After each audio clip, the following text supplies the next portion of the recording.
6 science-backed leg exercises you should do before it's too late. Did you know that many doctors have a popular saying that death begins in the legs? It's true. This is no exaggeration. Accepting the silent weakening that happens in leg muscles after the age of 50 compromises balance, posture, and even the heart. Those who lose leg strength lose independence, mobility, and quality of life faster than they can imagine. The worst part? Most people only realize it when it's already too difficult to reverse. That's why today, you'll see the 6 science-backed leg exercises that change this scenario before it's too late. Before we begin, please tell us through the comments your name and the city you're watching our content from. We'd love to know. Exercise number 6, standing hip abduction. Standing hip abduction is one of those exercises that goes completely unnoticed in gyms, but carries immense power, especially for those who are past 50. It works directly on the gluteus medius and gluteus minimus, the muscles responsible for stabilizing the pelvis during walking. When these muscles are weak, which is extremely common in sedentary people, the pelvis begins to drop to the side with each step. This creates a chain imbalance that overloads the knees, hips, and lower back. It's the kind of silent weakness that accumulates damage over the years. To execute correctly, stand with your hands supported on a wall or the back of a chair to ensure balance. Keep the trunk upright, the abdomen lightly contracted, and without tilting the hip to the side, raise one leg laterally in a controlled manner, up to approximately 45 degrees. Hold for 1 second at the top and come down slowly, without resting the foot on the ground between repetitions. This detail of not resting the foot makes all the difference because it keeps the muscle under tension the entire time. The main errors to avoid are tilting the trunk to the opposite side during the movement, raising the leg beyond the angle the hip can support without compensation, and executing the movement with excessive speed, which drastically reduces muscle recruitment of the gluteus medius. An important bonus, this exercise greatly improves proprioception, which is your ability to sense where your body is in space, and this has a direct impact on fall prevention, one of the greatest risks for people over 60 years old. I recommend starting with 3 sets of 12 to 15 repetitions on each side,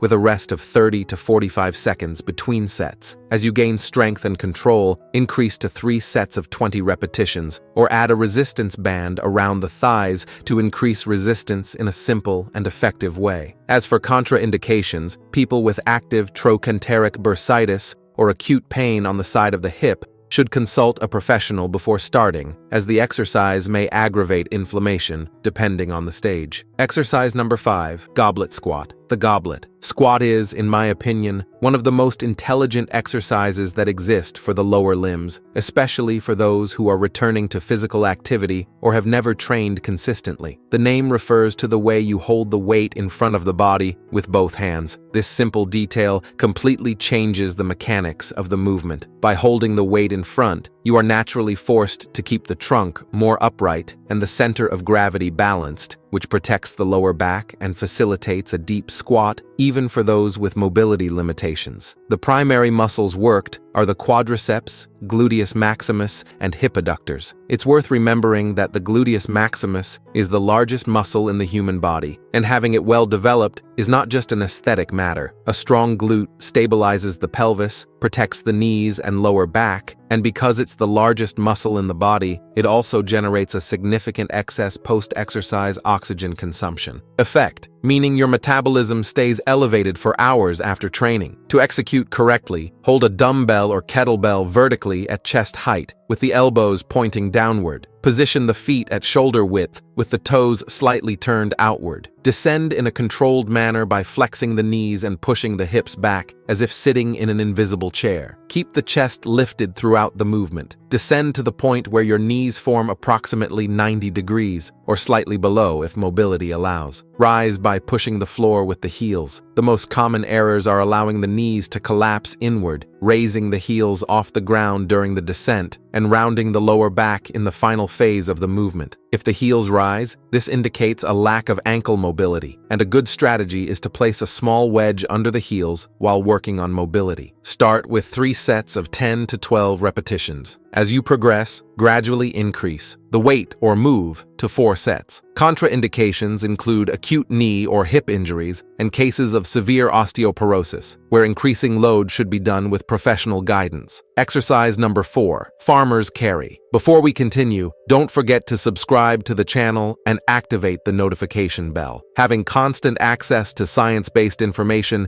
is what will make you progress with health over the long term in the world of exercise. The farmer's carry is an exercise that seems too simple to work, but in practice is one of the most complete functional movements that exists. Think about it. How many times in your life have you needed to carry bags, luggage, or boxes over a distance while maintaining balance and posture? That's exactly what this exercise trains, and it does so in a way that no gym equipment can completely replicate. For the legs specifically, the farmer's carry intensely recruits the muscles of the foot, ankle, calf, and quadriceps as they work together to stabilize each step while the body carries additional load. But the benefits go much further. The core is demanded to the maximum to prevent the trunk from tilting to the side of the weight. The spinal erectors work to maintain a neutral spine, and the shoulders are activated isometrically. It is an exercise that literally trains the body from top to bottom at the same time. To execute, hold a dumbbell in each hand with the arms along the body. Keep the shoulders back and down, the chest lifted, and the abdomen contracted. Walk in a straight line, taking normal steps,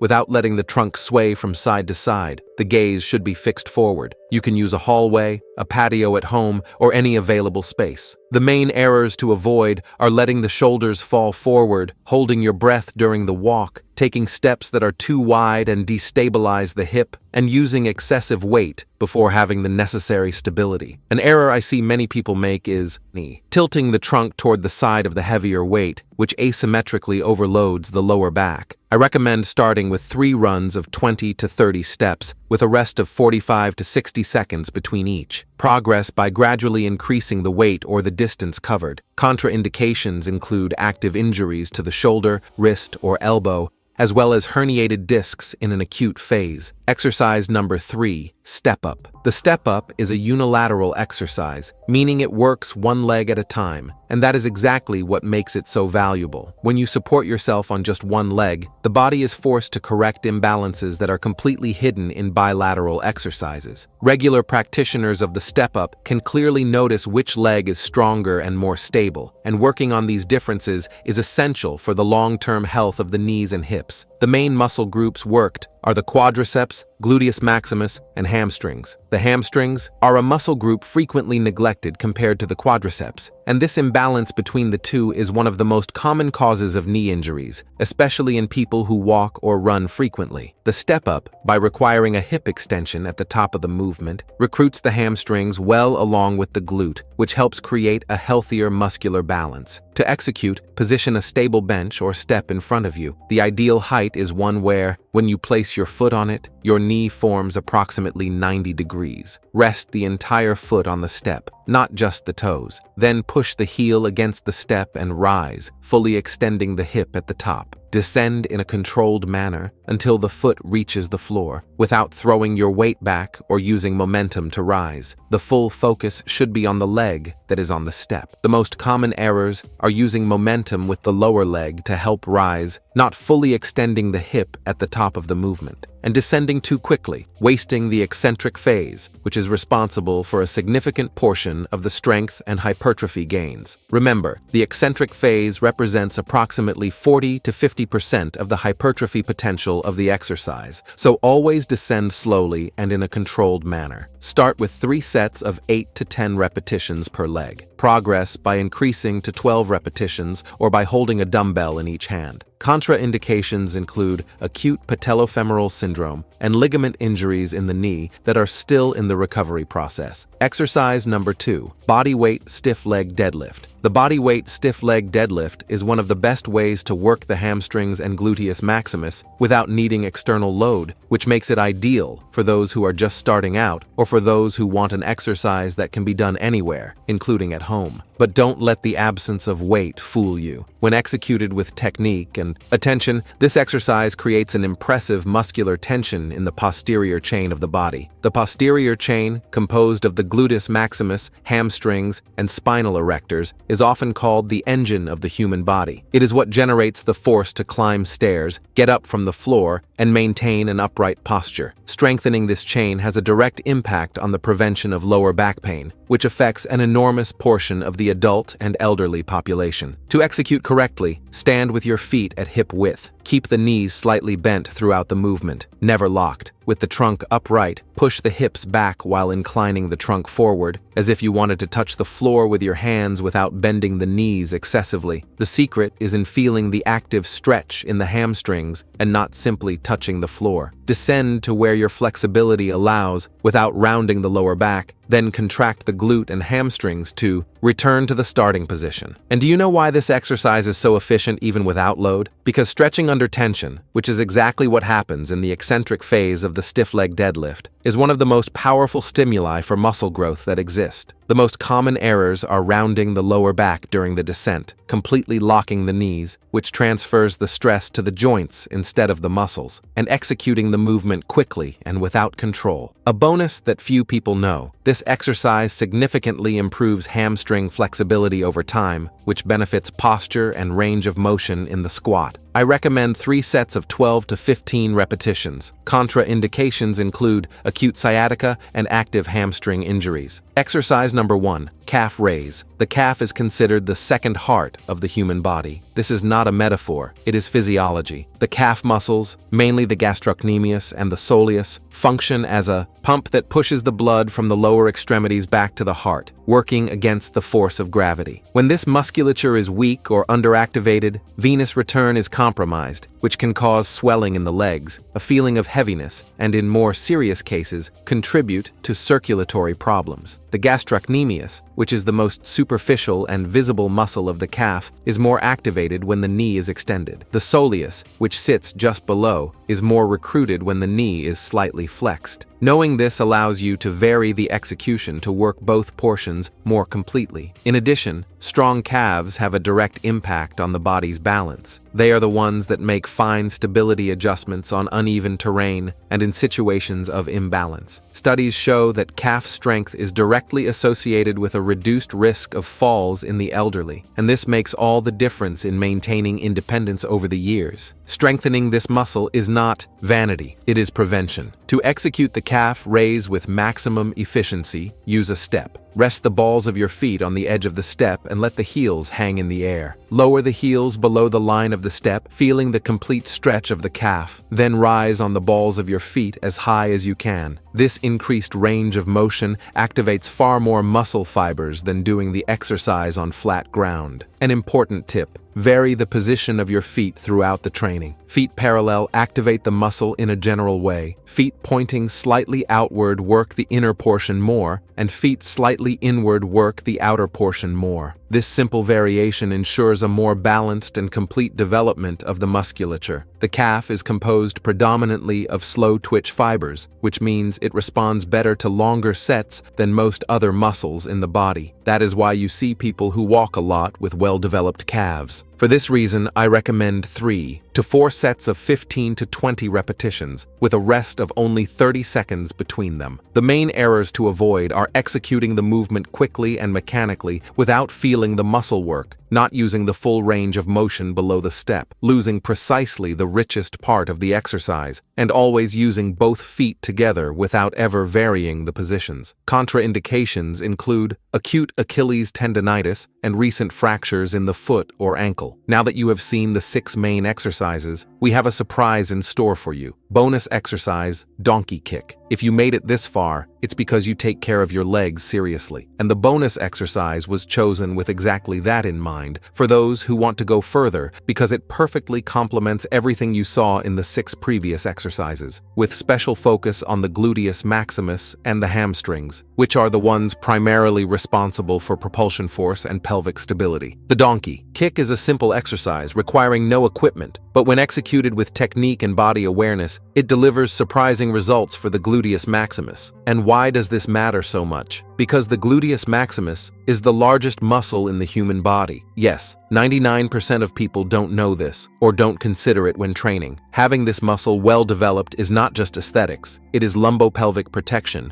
It is the generation of force for all daily activities, and it is a powerful metabolic engine that keeps your body burning calories even at rest. To execute, get on all fours, with the hands at shoulder width and the knees at hip width. Keep the spine in a neutral position, neither arched nor rounded. From this position, raise one leg back and upward, keeping the knee bent at 90 degrees, as if pushing the heel toward the ceiling. At the top of the movement, squeeze the glute forcefully for 1 second before descending. The movement should be done slowly and in a controlled manner, without using momentum and without letting the hip rotate to the side. The main errors to avoid are excessively arching the lower back to raise the leg higher, which transfers the work from the glute to the lower back musculature and can cause overload. Rotating the hip during the movement, which indicates that you are compensating with other muscles instead of working the glute in isolation and executing the exercise with speed, losing the control and time under tension that make all the difference for gluteus maximus recruitment. A bonus tip: at the top of the movement, try to keep the heel pointing directly toward the ceiling. This detail significantly increases the activation of the gluteus maximus. I recommend 3 sets of 15 to 20 repetitions on each side, with a rest of 30 to 45 seconds between sets. To progress, add a resistance band around the thighs or hold a small weight behind the knee. It is worth noting that the donkey kick, despite its unglamorous name,